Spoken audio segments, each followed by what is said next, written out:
তোমাদের গল্প 2 এর জন্য প্রোফাইল পিকচার চেঞ্জ। না, ওই নামেই ডাকবে। আর মিস কটকটিটা একটু বেশি ডাকবে।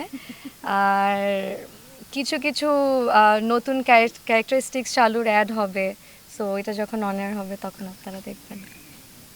আম, এই ধরনের গল্পগুলো আসলে আমার মনে হয় সবথেকে বড় প্লাস পয়েন্ট হচ্ছে এত সিনিয়র আর্টিস্টদের সাথে একসাথে কাজ করা, স্ক্রিন শেয়ার করা। কারণ আমরা খুব হার্ডলি এরকম সুযোগ পাই এত গুণী গুণী অভিনেতা অভিনেত্রীদের মাঝে থেকে শিখে কাজ করা। আমাদের এই সুযোগটা খুব কম হয়। ভাইয়া একটু আগে যেটা বললো যে আমাদের অনেক সময় অনেক খুব একটা স্কিলড না এরকম আর্টিস্টদের সাথেও কাজ করতে হয়, সো আমাদের পারফরমেন্স অনেক ফল করে। বাট আমরা যখন আসলে খুব এক্সপিরিয়েন্স বা নলেজেবল কারোর সাথে কাজ করি তখন আমরা ওনাদের থেকে অনেক কিছু শিখতে পারি। সো এই স্কুলিংটা আমাদের জন্য সামনের প্রজেক্টগুলোতে অনেক হেল্প করে।